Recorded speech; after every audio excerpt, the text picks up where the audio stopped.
Video maker app எடுத்துக்கிட்டிங்க அப்படின்னா உங்களுக்கு வந்து ரொம்ப ஈஸியாக இருக்கும். நான் எப்போயுமே அதில் தான் எடிட் பண்ணுவேன். வாய்ஸ் ரெக்கார்டை எடிட் பண்ணுறதுக்கு ரொம்ப ஈஸியான ஆப்பு வீடியோ மேக்கர் டவுன்லோட் பண்ணிங்கனாவே வந்துடும்.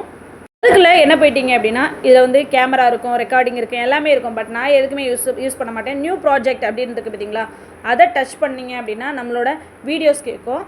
வீடியோஸ் வேணாலும் நம்ம எடிட் பண்ணிக்கலாம். அதே மாதிரி ஃபோட்டோஸ்ன்னு இருக்கும், அதை டச் பண்ணிங்க அப்படின்னா நீங்கள் ஃபோட்டோக்கு வாய்ஸ் ரெக்கார்ட் கொடுத்துக்கலாம். சரிங்களா? இப்போது நம்ம இதிலேருந்து ஏதாவது ஒரு ஃபோட்டோஸ் எடுத்து ஒரு 2-3 ஃபோட்டோஸ் வேணும் அப்படின்னாலும் நம்ம எடுத்துக்கிட்டு அதுக்கு வந்து பேக்ரவுண்ட் வாய்ஸ் வந்து ஈஸியாக கொடுக்கலாம். இந்த வீடியோ ஸ்கிப் பண்ணாமல் பாருங்கள், அப்போ தான் உங்களுக்கு நல்லா புரியும். இதில் கீழே வந்து பார்த்தீங்க அப்படின்னா பிஜி அப்படின்னு இருக்கும். அது வந்து என்னென்னு பார்த்தீங்கன்னா நம்மளோட சைஸு. இப்போ ஷார்ட்ஸ் எடுக்க போகிறீங்கன்னா 1.2 வைங்க. இல்லை அப்படின்னா அந்த 60.9 இருக்குது பார்த்தீங்களா, அதில் வச்சுட்டிங்க அப்படின்னா யூடியூப் வீடியோ. இதில் நீங்கள் வந்து 10 செகண்டில் வீடியோ எடுத்தீங்க அப்படின்னாலும் அது வந்து வீடியோவாக தான் கன்வெர்ட் ஆகும்.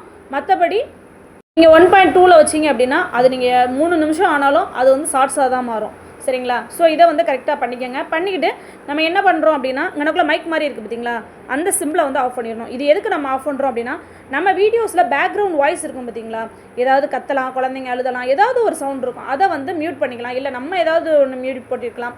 அந்த மாதிரி ஆஃப் பண்ணிவிட்டு இந்த ரெக்கார்டுன்னு இருக்குது பாருங்கள், இந்த ரெக்கார்டுன்றதை கிளிக் பண்ணிங்க அப்படின்னா இந்த மாதிரி வரும். சரிங்களா? இதில் வந்து நம்ம இப்போ வாய்ஸ் ரெக்கார்ட் பண்ணுறோம் பார்த்தீங்களா. இப்போ அதை டச் பண்ணோடனே இந்த வாய்ஸ் ரெக்கார்ட் ஆகுதா. இப்போது இதில் என்ன பண்ணுறீங்க அப்படின்னா இப்போ இந்த வாய்ஸ் ரெக்கார்டு ஓடி இருக்கும்போது உங்களுக்கு வேண்டாம் அப்படின்னு நினச்சிங்கன்னா இந்த டிலைட்டுன்னு இருக்கு பாருங்கள், அந்த சிம்பிளை டச் பண்ணிங்க அப்படின்னா எஸ் ஆர் நோ கேட்கும். நம்ம நோ கொடுத்துட்டோம் அப்படின்னா சரி எஸ் கொடுத்துட்டோம் அப்படின்னா அது வந்து டிலைட் ஆகிடும். சரிங்களா? வேணால் உங்களுக்கு பாருங்கள், இன்னொரு வாட்டி காட்டுறேன். இப்போ நம்ம செகண்ட் டைம் ஒரு டைம் கிளிக் பண்ணிவிட்டு ரெண்டாவது டைம் கிளிக் பண்ணுறதை டிலைட் பண்ணாலும் அந்த ரெண்டாவது டைம் டவுன்லோட் ஆகிற வாய்ஸ் ரெக்கார்டு மட்டும்தான் டிலைட் ஆகும். சரிங்களா?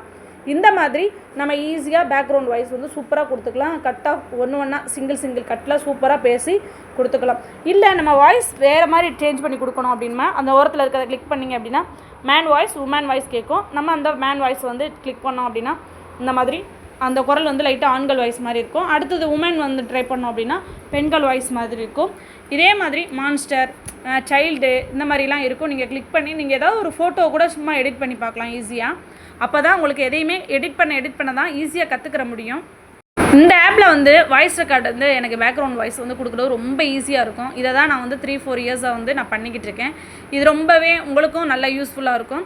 இப்போ நம்ம வாய்ஸ் ரெக்கார்டு வந்து நம்ம ஃபுல்லாக ரெக்கார்ட் பண்ணிட்டு சிலர் வந்து ஒரிஜினல் வாய்ஸ் கொடுக்காம பேபி வாய்ஸ் மாதிரி கொடுத்துருப்பாங்க பார்த்தீங்களா. எக்ஸாம்பிள் பார்த்தீங்கன்னா பாப்பாஸ் கிச்சன்லாம் இருக்காங்களே, அவங்களோட வாய்ஸ்லாம் பார்த்தீங்கன்னா குழந்தை வாய்ஸ் மாதிரியே இருக்கும். இல்லை இந்த கோழி பேசுகிற மாதிரி, குருவி பேசுகிற மாதிரிலாம் ஒவ்வொரு சேனல்ஸ்லாம் வச்சுருக்காங்க இல்லையா, அந்த மாதிரி வாய்ஸ் ரெக்கார்ட்லாம் இந்த மாதிரி சின்னதாக வாய்ஸ் ரெக்கார்ட் பண்ணிக்கோங்க. நீங்களும் இந்த மாதிரி ஈஸியாக பண்ணிக்கலாம். இது ரொம்பவே ஈஸியாக இருக்கும். இதை டிக் பண்ணிவிட்டு நீங்கள் என்ன பண்ணணும் அப்படின்னா டவுன்லோட் கொடுக்கணும். அவ்வளோதான், இதில் பெரிய விஷயமே கிடையாதுங்க. மேலே வந்து அந்த சிம்பிள் இருக்குல்ல, அதை டச் பண்ணிங்கன்னா சேவ்னு கொடுக்கும். சேவ் அப்போ நீங்கள் சேவ் கொடுத்துட்டீங்க அப்படின்னா இந்த வீடியோ வந்து உங்கள் கேலரியில் ஈஸியாக சேவ் ஆகிடும்.